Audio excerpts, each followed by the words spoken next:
What absolutely blew my mind this week? Alyssa Milano just dropped the most shocking confession about her body that nobody saw coming, and honestly, it's making me question everything I thought I knew about Hollywood beauty standards.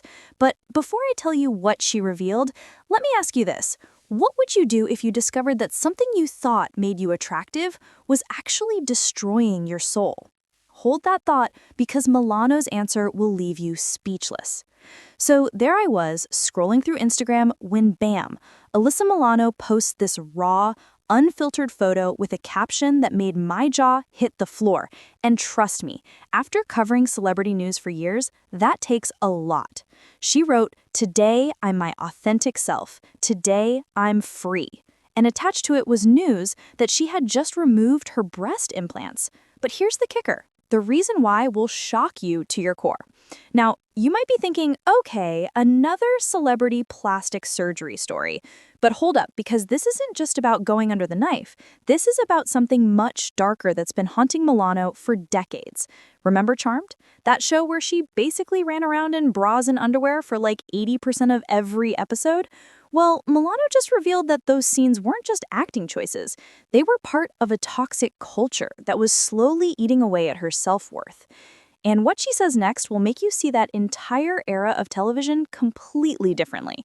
Milano, who's now 52, just admitted something that most celebrities would never have the courage to say out loud, that her implants were never actually part of her, and the reason she got them in the first place is absolutely heartbreaking. She said, and I quote, "I'm letting go of the body that was sexualized, that was abused, that I believed was necessary for me to be attractive, to be loved, to be successful, to be happy." Did you catch that word abused? Because Milano isn't just talking about Hollywood pressure here, she's revealing something much more personal and devastating. But wait, it gets deeper, and this is where the story takes a turn that absolutely nobody expected. Milano admitted that she was battling demons while trying to appear strong to the world. But here's what she hadn't dealt with, her own sexual assault trauma. And this revelation explains so much about why she felt the need to alter her body in the first place. Think about it for a second. Here's a woman who was a teenage star, thrust into an industry that constantly told her she needed to look a certain way to be valuable. And then on top of that, she's dealing with the psychological aftermath of assault. But the connection between these two things is what makes the story so much more powerful than just another celebrity transformation tale. Milano explained that she wasn't okay because she hadn't processed any of her trauma. And this is where I have to pause and give her major props, because talking about this publicly takes incredible strength, especially when you know millions of people are going to dissect every word you say. But here's what I love about Milano's approach to this issue. She's not shaming other women who choose plastic surgery, and her reasoning for this stance is actually pretty brilliant. She said, "What is a false narrative for me may be the exact right thing for them, and I am so happy that we can all find our femininity and peace on our own terms," which honestly shows a level of maturity that's rare in Hollywood. But there's still more to unpack about why this decision was specifically life-changing for her. Milano described this moment as pretty monumental, where everything fell into place and she found her power.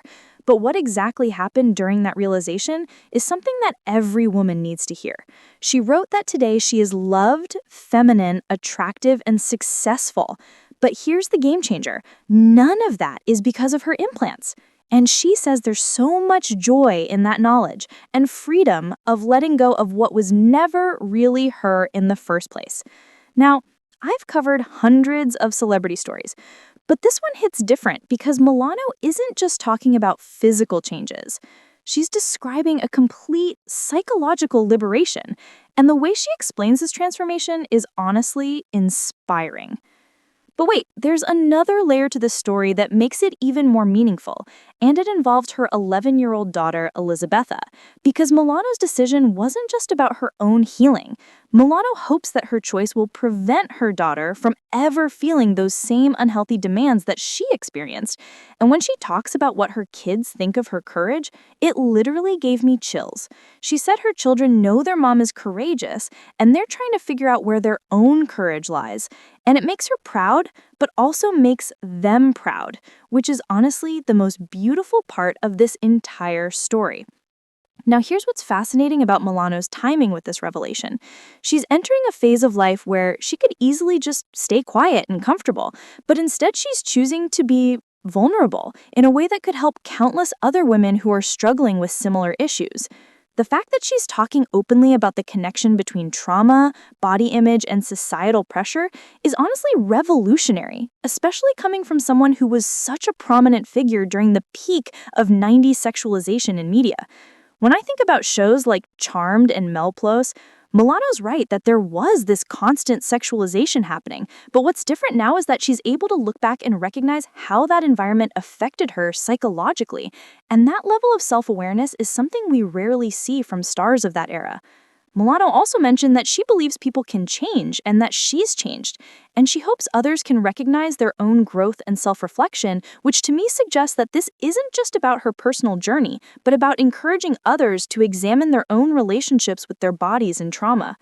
What strikes me most about this whole story is how Milano is redefining what it means to be attractive and successful on her own terms, rather than according to the standards that were imposed on her during her formative years in Hollywood. And that shift in perspective is honestly groundbreaking. The way she describes being free from something that was never really part of her identity in the first place makes me think about how many of us are carrying around versions of ourselves that were shaped by other people's expectations rather than our own authentic desires. Milano's journey from feeling like she needed to alter her body to be worthy of love and success to realizing that her worth was never dependent on those changes is the kind of character development that you usually only see in the best movies. Except this is real life. And here's what I think makes this story so powerful for her fans. Milano isn't presenting herself as perfect or as someone who has it all figured out. She's sharing her struggles and her growth process, which makes her message so much more relatable and authentic.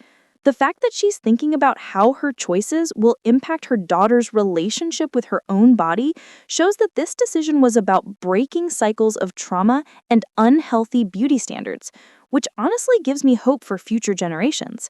Milano's statement about empowered women, empowering women, really comes full circle here, because she's not just empowering herself, she's potentially empowering every woman who reads her story and sees that they don't have to conform to standards that make them feel less than their authentic selves. What I find most compelling about Milano's approach is that she's not presenting this as a universal truth or telling other women what they should do with their bodies, but rather sharing her personal experience in a way that might help others reflect on their own relationships with beauty standards and trauma. The courage it takes to publicly discuss sexual assault, body image issues, and the pressure to conform to Hollywood beauty standards while you're still an active public figure is honestly incredible, and I have nothing but respect for Milano's decision to be this open. When she talks about letting go of a body that was sexualized and abused, she's not just talking about physical changes. She's describing a complete reclaiming of her own narrative and identity, which is honestly one of the most powerful things I've heard a celebrity say in years. Milano's story also highlights something that I think we don't talk about enough: how trauma can influence our decisions about our bodies in ways that we might not even fully understand at the time, and how healing from that trauma can completely change our relationship with ourselves. The way she connects her past experiences with sexual assault to her feelings about needing to alter her body to be worthy of love and success is honestly heartbreaking, but also incredibly brave to share publicly. What's beautiful about Milano's journey is that she's found a way to separate her worth from her appearance while still embracing her femininity on her own terms, which I think is something that a lot of women struggle with in a culture that constantly tells us our value is tied to how we look. Milano's decision to remove her implants and speak openly about why she got them in the first place is honestly a masterclass in taking back control of your own narrative, especially after decades of having your image and body commodified by the entertainment industry. The fact that she's doing this now, at 52, shows that it's never too late to make changes that align with your authentic self. And that message alone could be life-changing for women who feel stuck in patterns that no longer serve them. Milana's emphasis on finding her power through this process, rather than viewing it as a loss or sacrifice, is honestly inspiring, and it reframes the entire conversation around plastic surgery and body modification from one of shame to one of personal empowerment. When she talks about the joy and freedom that comes from letting go of what was never really her in the first place, it makes me think about how many of us are carrying around versions of ourselves that were shaped by trauma, pressure, or other people's expectations rather than our own authentic desires. The ripple effect of Milano's decision extends beyond just her own healing because she's potentially giving other women permission to examine their own relationships with their bodies and question whether the changes they've made or are considering are coming from a place of self-love or external pressure. Milano's story is honestly a perfect